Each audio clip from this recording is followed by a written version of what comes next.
Hello friend, today I'm going to share a band of wonderful artistic misfits helping the houseless. And I'm going to share how to ask for help. Let's get to it. I'm going to be talking about a company. This company is called the Sidewalk Project. So through various mediums, including art, music, film, and public health, their group aims to be socially active and to empower houseless communities around the world.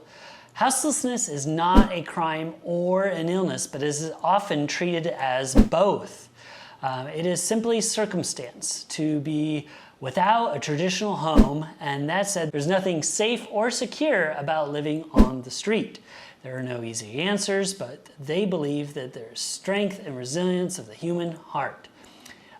They are a project-based arts and public health organization that exists to create community and wellness for those who live outdoors. They are not trained social workers or therapists. They are just a bunch of artists who believe embracing the beauty of life in a way to enrich and experience despite circumstances. They're kind of based out of LA, but they have places also in San Diego, in Orange County, Phoenix, Arizona, and Las Vegas, Nevada. They encourage and have information available if you want to start a chapter in one of your cities. So if you don't have that, you can check them out and get more info. The founder is Soma Snake Oil. Soma Snake Oil is a visionary artist, activist, meditation facilitator, dominatrix, and playwright. So after she collaborated with Fat Mike, I don't know who that is, but I love his name, on a musical Home Street Home, she was moved to spearhead the Sidewalk Project and work directly on the street with houseless community in LA.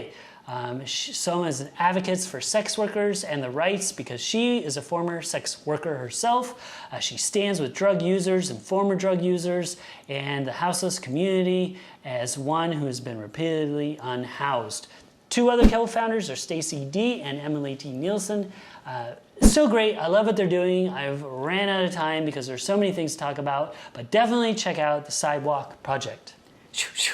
Oh, thanks for bringing this up. And I'm also really intrigued by this term of houselessness. Yes. I haven't heard that before. Okay. And that is, it just gives you a different perspective on the issue that we usually call homelessness. Yes. And first off, it makes you like, oh, it piques interest because you're not using this word that's used so often in so many things, and then you automatically go to all those places you go to in your mind. It makes you think about, oh, and it does seem more circumstantial, which is part of what it sounds like she wants to get that feeling and those thoughts across. Yeah, it's a big thing kind of in the houselessness community. And I only know that because I've had someone do a TEDx Salem talk about houselessness, and that I knew about that then. So they were trying to change that word. A lot of people don't like the word, the people that live on the streets don't have a house, don't like homeless. It just, because it does. It comes with this stigma. It comes with this automatic assumption, stereotype. And so just they have a home, maybe they have a home. Their home can be in the street. The home can be wherever you are, but they don't have a house. Yes. They do happen to live on the street or live somewhere else. Or live in their car. Yes, exactly. So they just don't have a house. What I also really love about this project, and I ran out of time, but I want to say, is that I love this idea of people helping other people without really asking for something in return. They are, if you use drugs, that's fine. If you're a sex worker, we see you. They don't have any stigmas, they will not turn people away. They give, sometimes they've even given out needles. So this is definitely a controversial? A company or a project that's going to freak some people out, traditional people, and conservative, not conservative politically, but just values and things like, you shouldn't do that. But again, it makes sense. It's just like other things. When you're giving a drug user a clean needle versus a dirty needle that they're going to use anyway, then they're not going to get as many diseases and have more problems and cost more money to go in hospitals and things like that. So they're actually doing a lot of good, giving people contraceptives, giving people needles even. It seems really out there, but I like things that change my perspective, shake things up, and make me look at something differently. So I love this thing so much. Thank you so much. Yeah, you're welcome. I will be delving into this, definitely. Yes, thank you. My cool sheet. I will be talking about an article, and this is something I really needed to read. It is called Asking for and Receiving Help.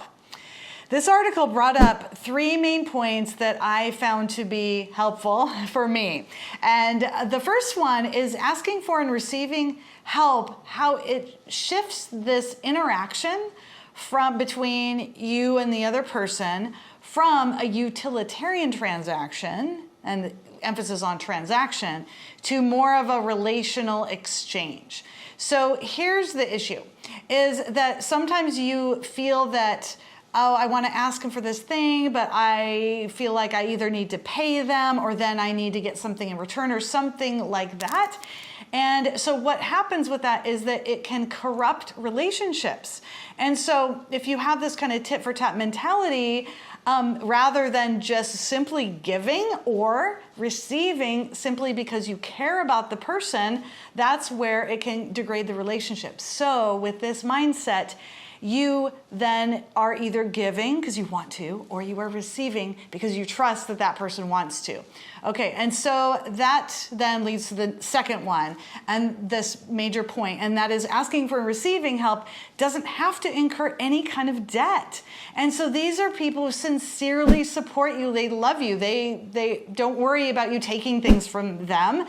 They are your true friends, and they want to help you. And so receiving their help is part of being in a relationship with them, and that is a relationship of generosity, reciprocity, and abundance. People love to share their brilliance, and so it is a gift from both sides. So the third main point here in this article is asking for and receiving help can become a habit. So it doesn't have to be something you just do every once in a while and then you feel weird about it later. You can keep it rolling. So if you are in a pattern where this asking for help, it feels weird, you can work on this, and the author then helps you do that. So I highly recommend, if this is an issue for you, reading this article about asking for and receiving help. This is so good. I love this so much. It kind of reminds me actually of my first cool sheet there is, giving without asking for something in return. Right. Because, and these are strangers, so, even less likely. But yeah, the people that are our close friends, we shouldn't be keeping score. They shouldn't, and I kind of just like saying tit for tat. It's not a tit for tat thing. I love this. And like last week when I talked about rest and using that as a skill, kind of asking and receiving for help, it is also a skill that a lot of people need to work on. And giving help, that makes people, I don't know why, but it's true. And I've dealt with this so much where it makes me feel weird on both sides.